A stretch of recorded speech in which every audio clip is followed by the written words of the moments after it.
What if I told you that the greatest secrets in human history are not hidden in fiction, but buried beneath our feet?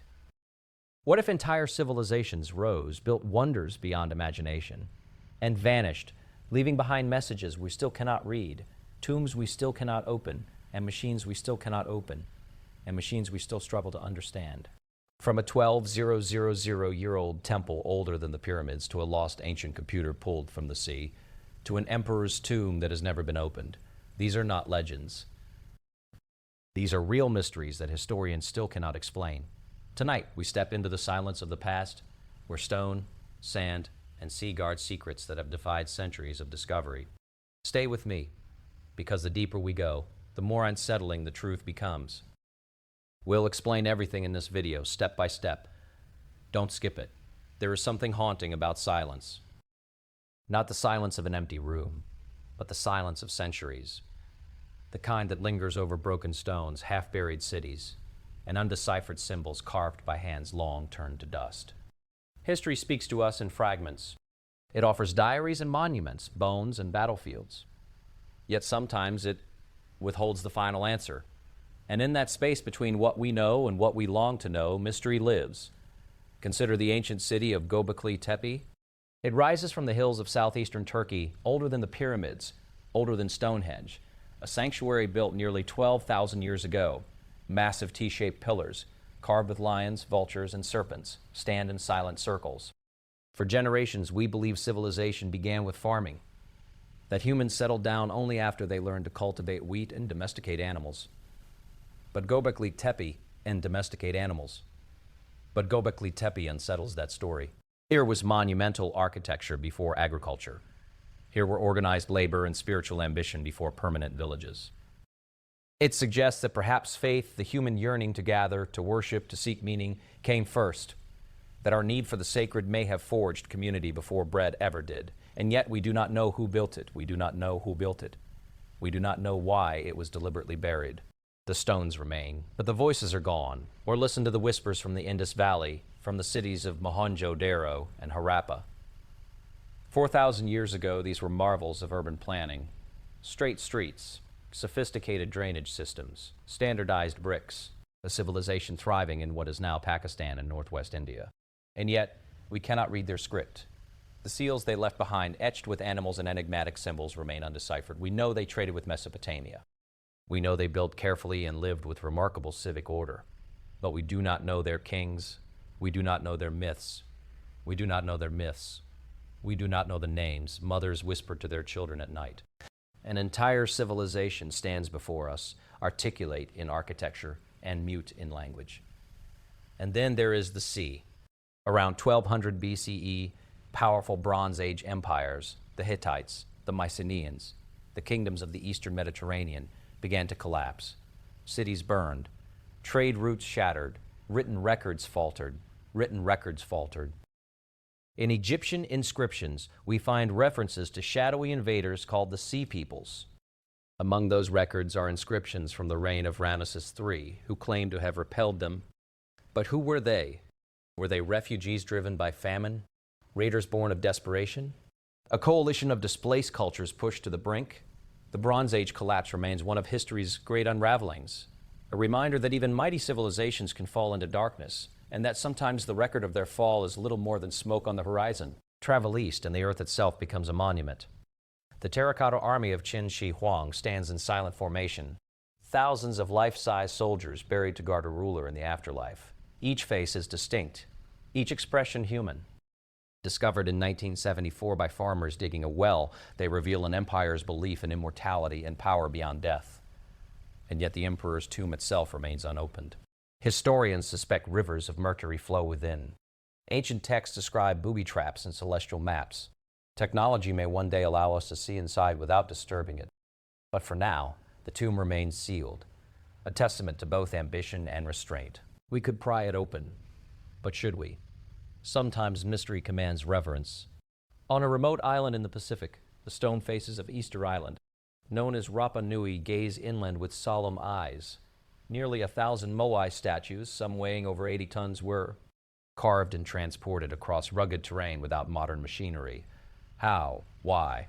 The island society eventually declined, its population shrinking dramatically before European contact. Was it ecological collapse? Internal conflict? CC, ecological collapse, internal conflict, disease brought by outsiders, the statues endure, but the full story of their makers remains fragmented, a cautionary tale etched in volcanic rock. And then, perhaps most tantalizing of all, there is the Antikythera mechanism. Recovered from a shipwreck off the Greek island of Antikythera in 1901, this corroded bronze device dates to around 100 BCE. When researchers peered inside using modern imaging, they discovered gears, intricate intercotting gears capable of predicting eclipses and planetary movements. It was, in essence, an ancient computer. Who built it? How widespread was this technology? And why did such mechanical sophistication seemingly vanish for more than a millennium? The device whispers a forgotten genius of minds as curious and capable as our own, working beneath Mediterranean skies.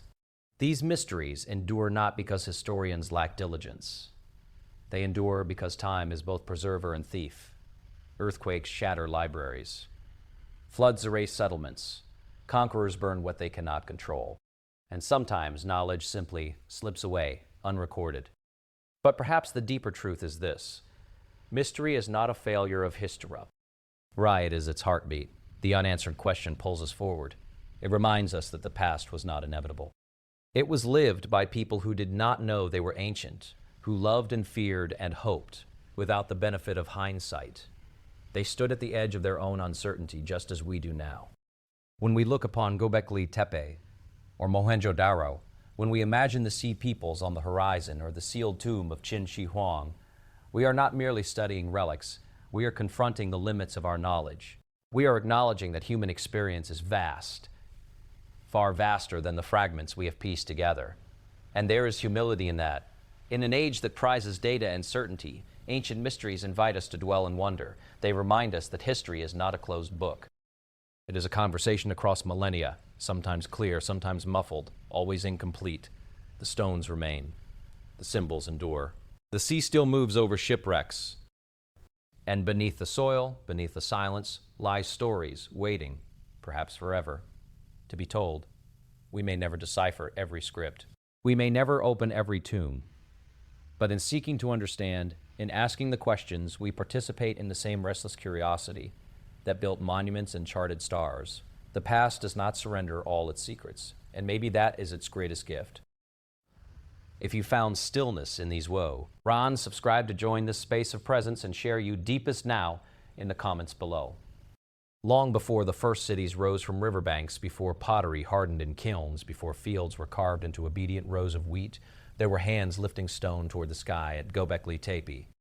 12,000 years ago, on a windswept hill in what is now southeastern Turkey, human beings gathered to build something monumental. They were not farmers. They left no clear evidence of permanent houses. They possessed no metal tools, no writing, no wheels, and yet they raised towering T-shaped pillars, some weighing as much as 20 tons, arranging them in circular enclosures, as if choreographing a ritual written in stone. For generations, historians believed they understood the rhythm of early civilization. First came agriculture, then surplus, then villages, then temples. It was a neat progression, logical and orderly. But Göbekli Tepe unsettles that narrative with quiet defiance. Here, the temple appears to come first. The sacred precedes the settled. The spiritual ambition of hunter-gatherers seems to have drawn them together before crops bound them to the land. It suggests that perhaps belief, shared myth, communal ceremony, the longing to touch something beyond the visible horizon, was not a byproduct of civilization, but its catalyst. The pillars themselves stand sentinels from a forgotten age. Carved into their surfaces are foxes, vultures, snakes, wild boars, and abstract symbols whose meanings have slipped beyond our reach.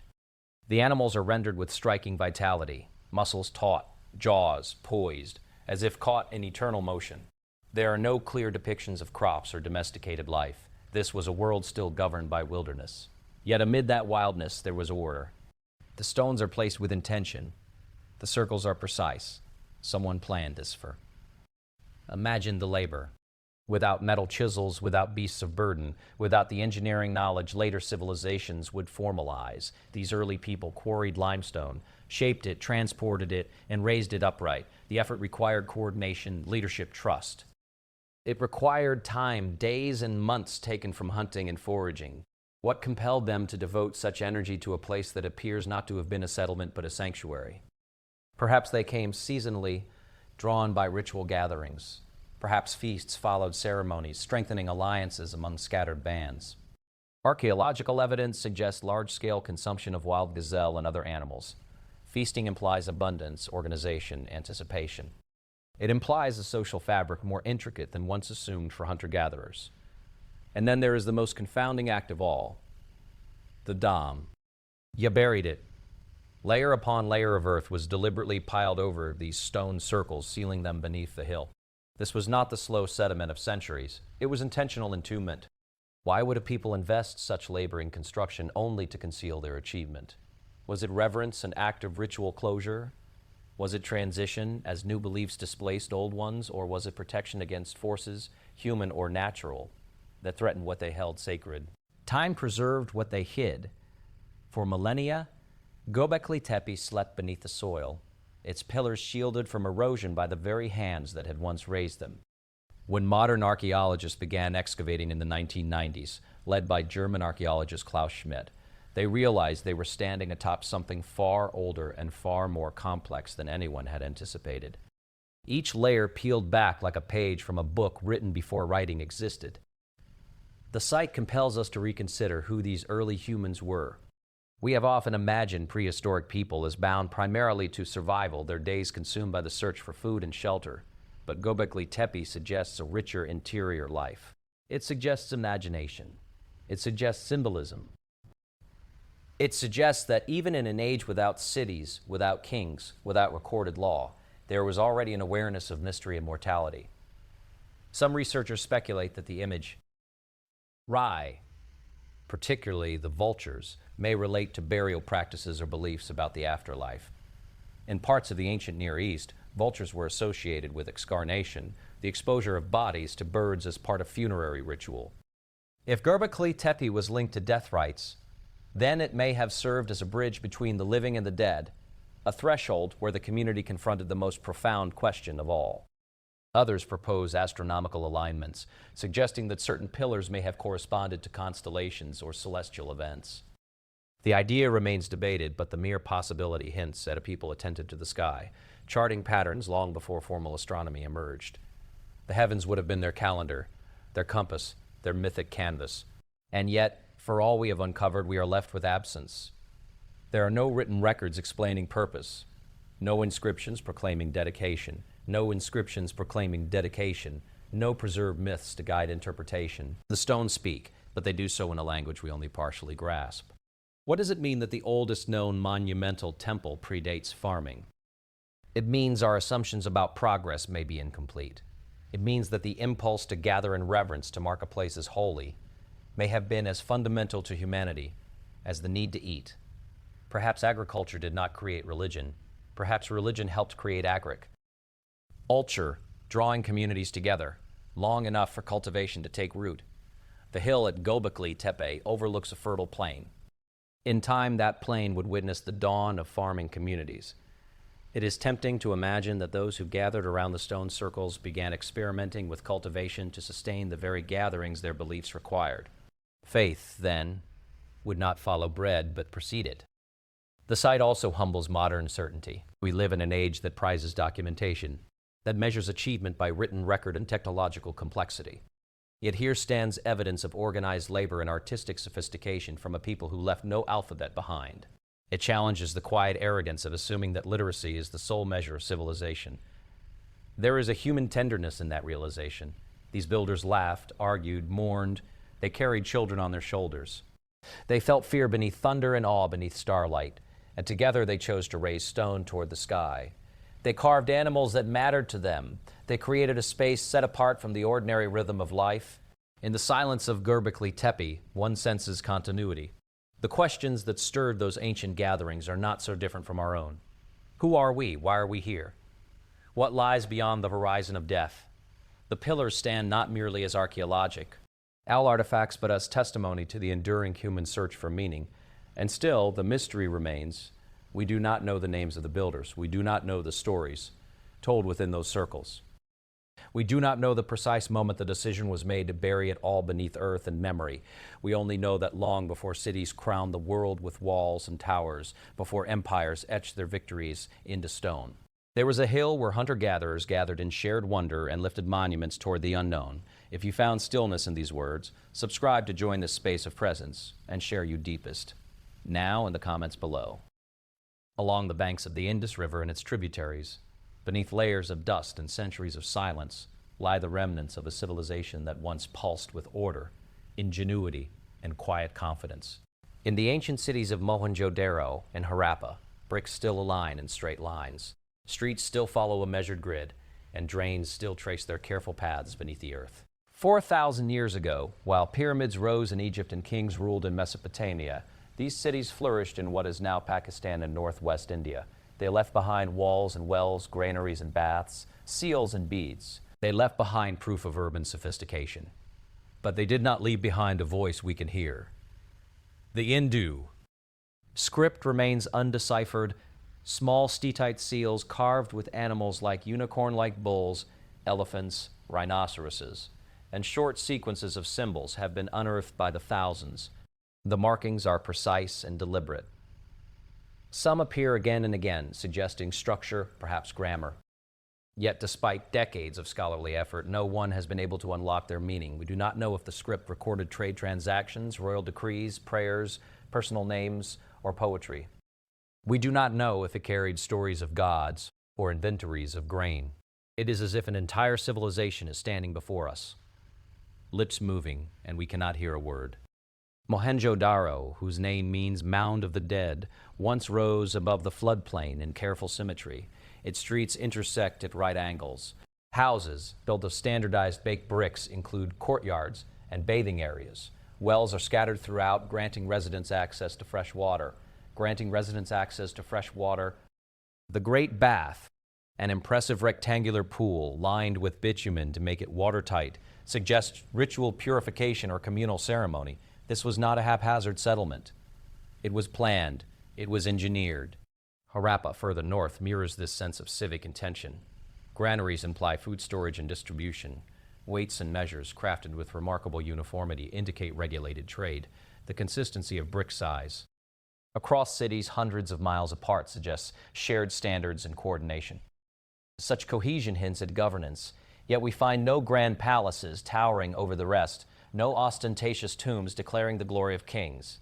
The absence is striking. In Egypt, we know the names of pharaohs. In Mesopotamia, we read the boasts of rulers etched into clay tablets. But in the Indus Valley, authority leaves no obvious monument to itself. Was power decentralized? Was leadership collective? Or have the symbols that might answer these questions simply refused to yield their secret? Trade routes connected the civilization to distant lands. Mesopotamian records referred to a place called Miluha, widely believed to be the Indus region. Indus seals have been found in Mesopotamia, and Mesopotamian artifacts have surfaced in Indus sites. Lapis lazuli, carnelian beads, and other goods moved across deserts and seas. The people of Mohenjo-daro and Harappa were not isolated. They were participants in a broader ancient world, exchanging materials and ideas across great distances. And yet, while we can trace the flow of goods, we cannot trace the flow of thought. What myths shaped their understanding of the cosmos? What songs echoed through their streets at dusk? What laws governed disputes between neighbors? The archaeological record provides fragments, terracotta figurines that may represent DEE. Ties or fertility symbols, fire altars in some settlements, hints of ritual practice. But without deciphered text, interpretation hovers between evidence and imagination. There is also the enigma of their decline. Around 1900 BCE, the great cities began to wane. Urban centers were gradually abandoned. Standardized production diminished. Trade networks shifted. Scholars have proposed climate change, tectonic shifts, altering river courses, declining monsoons, economic disruption, even migration and cultural transformation. The once mighty Indus River may have changed its path, leaving cities stranded from vital water sources.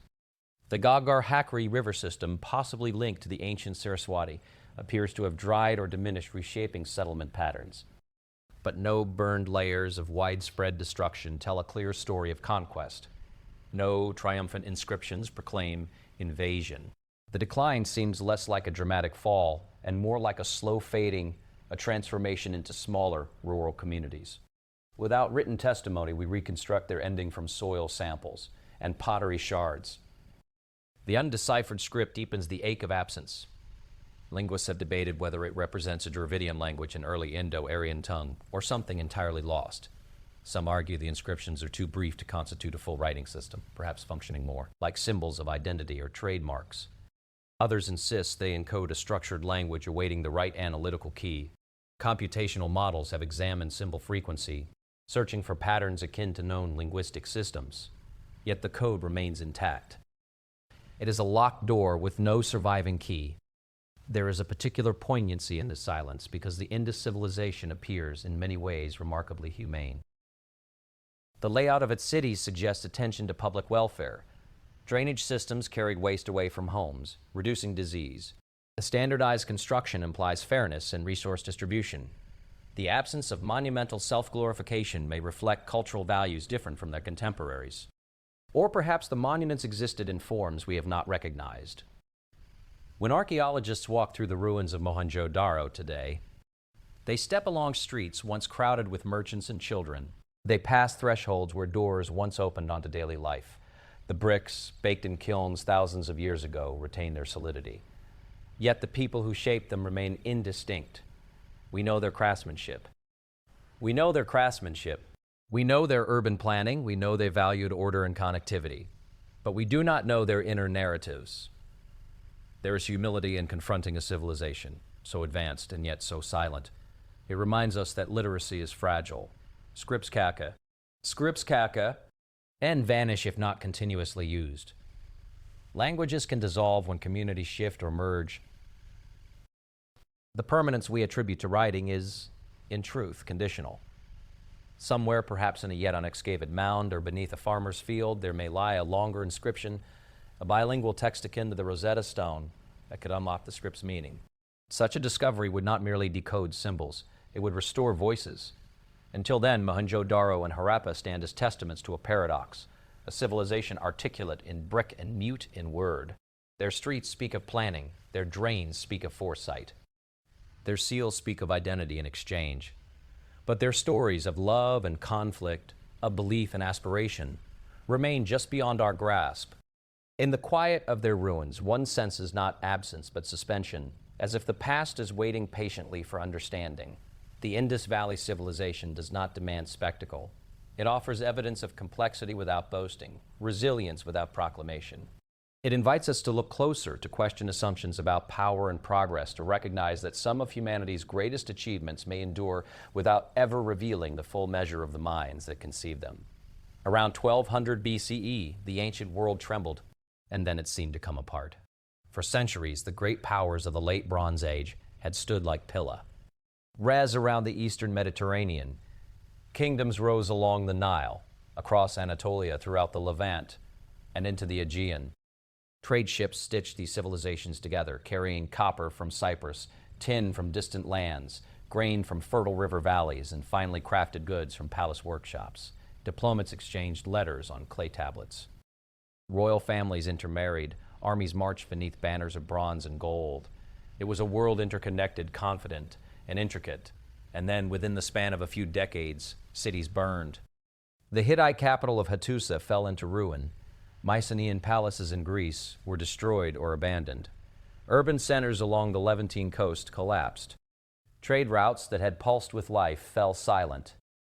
Literacy itself diminished in some regions, ushering in what later generations would call a dark age. The Bronze Age collapse was not a single event, but a cascading series of disasters, and among its most haunting elements is the shadowy figure of the so-called Sea Peoples. Our clearest contemporary reference comes from inscriptions commissioned by Ramesses III, who ruled Egypt in the early 12th century BCE. On the walls of his mortuary temple at Medinet Habu, he depicted dramatic scenes of invasion, foreign ships advancing across the water, warriors wearing feathered headdresses, ox-drawn carts carrying families. He claimed that these sea peoples had swept through lands from Anatolia to Syria, toppling kingdoms in their path, before turning toward the Nile. According to his account, Egypt stood as the final barrier against total destruction. The reliefs are vivid. Naval battles churn across carved stone. Egyptian archers line the riverbanks, loosing arrows into enemy vessels. Captives are bound and counted.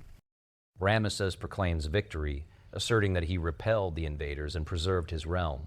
But who were they? The term sea peoples is a modern label drawn from Egyptian texts. It encompasses several groups with names like the Peliset, Chichir, Shurden, and Shikalesh. Some scholars associate the Peliset with the Philistines, who later settled in parts of the southern Levant. Others propose connections to displaced Mycenaeans, Anatolian refugees, or coalitions formed by populations uprooted from collapsing states. The records are fragmentary. They tell us of movement and conflict, but not of origins with certainty. What makes the Bronze Age collapse so unsettling is its scale. It was not merely one empire falling to another. It was a systemic unraveling. Palatial economies dependent on long-distance trade proved vulnerable when supply lines faltered. Bronze itself required tin and copper from separate regions. If trade routes were disrupted by piracy, war, or environmental change, the production of weapons and tools suffered. A highly interconnected world, once its strength, became fragile. Climate may have played a role. Evidence suggests periods of prolonged drought in parts of the eastern Mediterranean during this era. Crop failures could have sparked famine, migration, and unrest. Earthquakes may have struck already weakened cities. Internal rebellions might have ignited within overstretched empires. The sea peoples then may not have been the sole cause, but rather one manifestation of a broader crisis, a human wave driven by scarcity and instability. Imagine coastal communities watching unfamiliar sails appear on the horizon. Imagine inland cities hearing rumors of destruction drawing nearer. Inscriptions from Ugarit, a once prosperous port city in modern-day Syria, speak of ships spotted at sea and urgent pleas for military assistance. One letter, preserved in clay, appears to have been written just before the city was destroyed. It carries the immediacy of impending catastrophe, frozen in time. When Ugarit fell, it never regained its former prominence. Its archives, baked by the fires of destruction, survived to tell us of diplomacy and trade, but not of the final moments with clarity. The silence that follows is almost as profound as the collapse itself.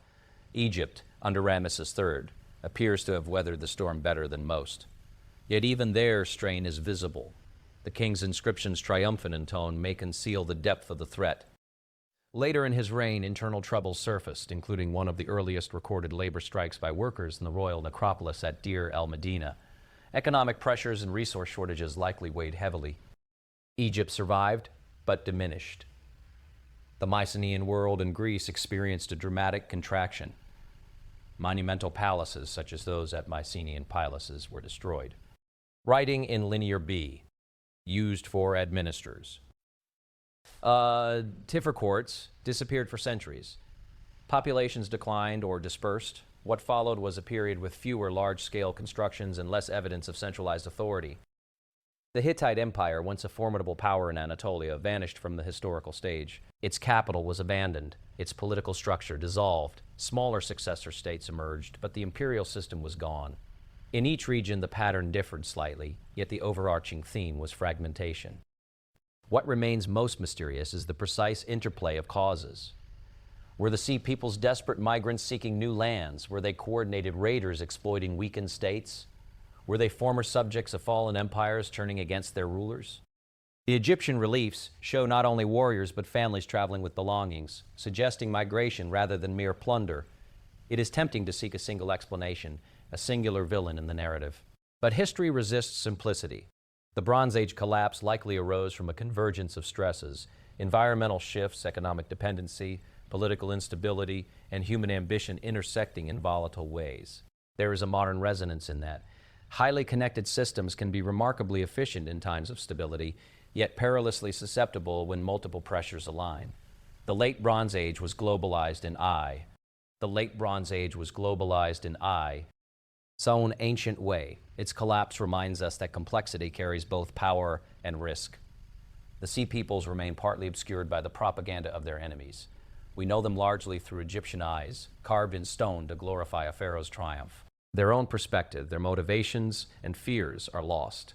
They enter history as invaders and vanish as fragments within new cultures. In the wake of the collapse, the Mediterranean world slowly reconstituted itself. New political entities arose. Iron began to replace bronze as the dominant metal, altering warfare and agriculture. Cultural transformations took root. Out of disruption came reinvention. But the memory of that sudden, sweeping unraveling lingers.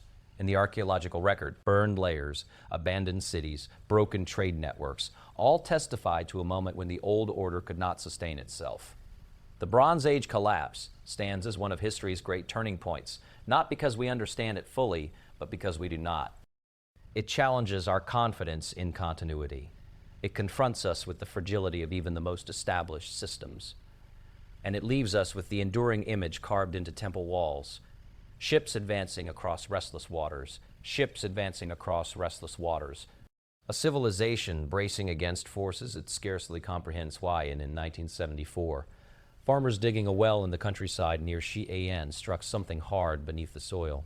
What emerged from that accidental discovery would astonish the modern world. Ranks of life-size clay soldiers standing in formation, silent and vigilant, guarding the afterlife of Qin Shi Huang. The Terracotta army, thousand strong, revealed an ambition so vast that it seemed to defy mortality itself. Yet even as archaeologists uncovered this subterranean host, the emperor's central tomb remained sealed. An untouched chamber of secrets lying beneath a mound that still rises from the earth like a quiet challenge to time. Qin Shi Huang was a ruler of relentless will. In the 3rd century BCE, he unified warring states into what would become Imperial China. He standardized weights and measures, unified currency, imposed a common script, and began construction projects that would echo across centuries, including early fortifications that later generations would link to the Great Wall. His reign was marked by efficiency and severity, vision and fear. He centralized power with iron resolve, reshaping a fractured landscape into a single dominion. But if his life was defined by consolidation of authority, his death was defined by an obsession with eternity. Ancient historian Sima Qian wrote that the emperor ordered the construction of a vast mausoleum complex, employing hundreds of thousands of laborers. According to these accounts, the tomb was designed as a micro-empire. Rivers and seas were said to be recreated with flowing Mercury. The ceiling was adorned with constellations. Palaces and towers were modeled underground. Mechanical crossbows were allegedly installed to fire upon intruders. Whether every detail is literal or embellished by legend, the scale of the project is beyond dispute. The Terracotta army alone suggests a logistical feat of staggering proportions. Each soldier bears unique facial features, hairstyles, and expressions. Generals stand tall and composed. Archers kneel in readiness. Infantry grip once wooden weapons that have long since decayed. Horses strain against invisible reins. The army was arranged in precise military formation, reflecting the disciplined structure that enabled Qin to conquer rival states. Yet the soldiers are not mere symbols of power. They are individual in form, human in detail. Craftsmen sculpted ears differently, varied the curve of lips, shaped brows with subtle distinction. It is as if the emperor demanded not only protection in the afterlife, but the presence of a living, breathing host translated into clay. And still, at the heart of the complex, the emperor's burial chamber remains unopened.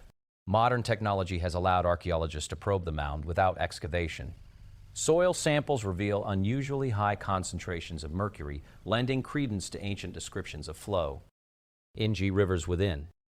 Ground-penetrating radar hints at structures concealed beneath layers of earth.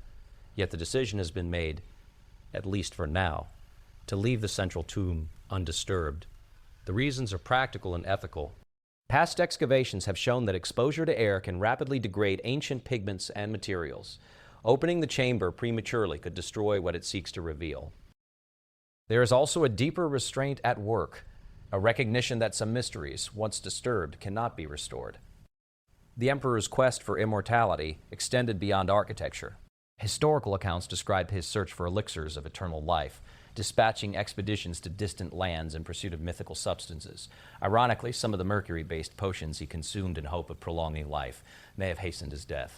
The very element rumored to flow through his tomb may have coursed through his veins, a bitter testament to the peril of unchecked ambition. His mausoleum, then, becomes more than a burial site. It is a monument to the paradox of power. Qin Shi Huang unified a realm, standardized a civilization, and imposed order upon chaos. Yet in the face of mortality, he sought control over the uncontrollable. He marshaled labor and artistry to construct a vision of eternity, attempting to command the afterlife as he had commanded the living world. The scale of the tomb complex suggests not merely fear of death, but a belief in continuity. The afterlife in this conception was not an abstract spiritual plane, but a parallel empire requiring administration and defense. The emperor would rule beyond the grave as he had ruled in life. His clay soldiers would stand watch. His rivers would flow. His cosmos would shimmer overhead. What thoughts accompanied the final sealing of the chamber? Did the workers who placed the last stones sense the weight of what lay within? Ancient accounts suggest that some craftsmen may have been entombed to preserve secrecy, though definitive evidence remains debated. The story itself reflects the aura of dread and awe surrounding the project. Over centuries, the mound endured storms and dynastic change. Empires rose and fell above it. Armies marched across the land, yet the tomb remained sealed, a silent axis around which history turned. The decision not to open it in the modern era carries symbolic resonance. We possess tools capable of breaching the chamber. We could send cameras excavate corridors, expose whatever artifacts lie within, but to do so would be to risk irreversible loss. The restraint reflects a shift in how humanity engages with the past. Conquest has given way, at least in part, to conservation, and so the emperor rests beneath earth that has not been disturbed since antiquity.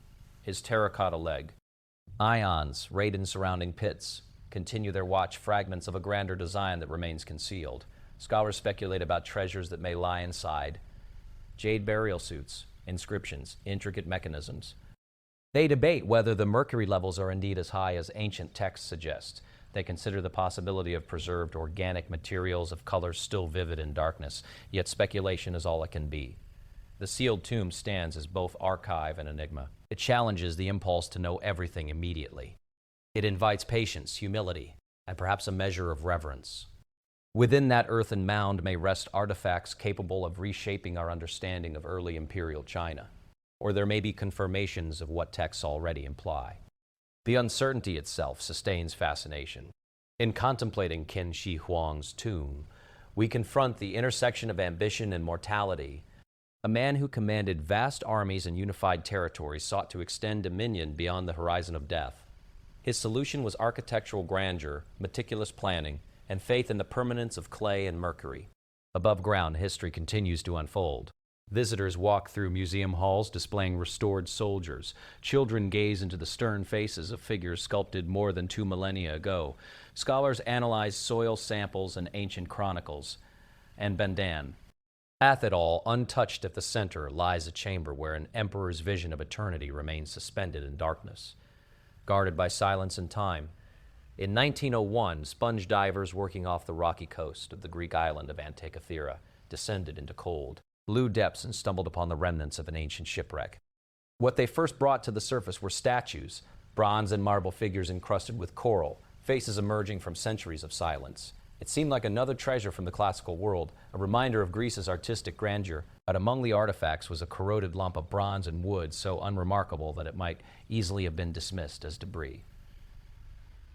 It was anything but. When scholars later examined the object, they discovered interlocking gears embedded within. Decades passed before technology allowed researchers to peer more fully inside. X-ray imaging and advanced scanning eventually revealed a complexity that defied expectation. The mechanism, dated to around 100 BCE, contained more than 30 bronze gears, carefully cut and arranged to model the movements of celestial bodies. It could predict solar and lunar eclipses. It tracked the cycles of the moon. It likely indicated the positions of known planets. It was, in essence, an analog computer built more than 2,000 years ago. The Antikythera mechanism unsettles our sense of technological chronology. For generations, historians assumed that such intricate gear systems emerged in medieval Europe, particularly in the construction of astronomical clocks. Yet here was evidence that Hellenistic engineers had mastered precision gearing centuries earlier. The device was not crude experimentation. It was the product of advanced mathematical understanding and mechanical craftsmanship. Imagine the mind that conceived it. To build such a machine required knowledge of astronomical cycles. The metonic cycle of 19 years, the Saros cycle, predicting eclipses, the subtle irregularities of lunar motion. It required the ability to translate mathematical relationships into gear ratios, to cut bronze teeth with astonishing precision. It required a culture that valued both theoretical inquiry and practical application. The Hellenistic world, shaped by the conquests of Alexander the Great, was rich in intellectual ferment. Centers like Alexandria housed scholars who explored geometry, astronomy, and engineering. Figures such as Archimedes experimented with levers, pulleys, and war machines. Yet until the discovery of the Antikythera mechanism, no surviving artifact demonstrated such sophisticated miniaturized gearing. The device likely resided in a wooden case roughly the size of a shoebox. On its exterior were dials and inscriptions. On its interior, layered gears turned in coordinated harmony. By rotating a hand crank, a user could simulate the heavens, watching indicators move across scales that represented months, zodiac signs, and eclipse predictions. It was a cosmos rendered in bronze, and then it disappeared. The ship carrying it sank, perhaps in a storm, perhaps overwhelmed by cargo or misfortune. The mechanism descended into darkness, where seawater corroded its surfaces and marine life encrusted its form. The knowledge embodied in its gears did not vanish entirely. Ancient texts are set to mechanical ingenuity, but no comparable device survived in the archaeological record. For more than a millennium, nothing of similar complexity is known to have been built. Why? Was the mechanism a rare luxury item, crafted for a wealthy patron or scholar? Was it a teaching tool designed to demonstrate celestial patterns to students? Was it part of a broader tradition now lost to time? The scarcity of evidence leaves us with conjecture. Some scholars suggest that such devices may have existed in greater numbers, but were melted down in later eras, their bronze repurposed. Others propose that the knowledge required to construct them was concentrated among a small circle of artisans and mathematics. Cians vulnerable to disruption as political and economic conditions shifted. The Roman conquest of Hellenistic territories, changing priorities, and eventual turmoil in the Mediterranean may have fractured the networks that sustained such innovation. The Antikythera mechanism reminds us that progress is not always linear. Technological advancement can surge and recede. Knowledge can flourish in one era and fade in another. The narrative of steady ascent from primitive to sophisticated falters in the presence of this artifact. There is something profoundly human in that realization. The gears of the mechanism are not merely mechanical components. They are expressions of curiosity. They embody a desire to comprehend the cosmos, to map the predictable dance of sun and moon, to anticipate eclipses that once inspired awe and fear. The device suggests that ancient observers did not simply watch the sky with wonder. They sought to model it, to hold its rhythms in their hands. When modern researchers reconstructed its functions, they found inscriptions etched into the metal, tiny Greek letters labeling cycles and instructions. These fragments of text offer glimpses of intention. They suggest that the user was guided in interpreting the dials and understanding what the turning gears represented. It was both instrument and explanation. The shipwreck itself adds layers of poignancy. Alongside the mechanism were statues and luxury goods, evidence of trade and cultural exchange across the Mediterranean. The vessel may have been en route to Rome, carrying treasures looted or purchased from the Greek world. If so, the mechanism might have been destined for a villa, a private collection, or a scholarly circle far from its place of origin. Instead, it lay hidden for 2 millennia. Its rediscovery required chance, a diver's descent, a glint beneath the sea, a decision to retrieve what seemed at first insignificant. Even then, decades passed before its true nature was understood. It took modern imaging to unlock what corrosion concealed. The device challenges our assumptions about ancient capacity. It invites us to reconsider what may have been possible in workshops long vanished. It suggests that brilliance is not confined to the present, that ingenuity flickered brightly in eras we sometimes label primitive. And yet, it also underscores fragility. A single storm can consign a masterpiece to oblivion. A generation's knowledge can dissipate if not transmitted. Libraries burn, teachers die. Political upheaval interrupts continuity. The gears of civilization can seize as easily as they turn.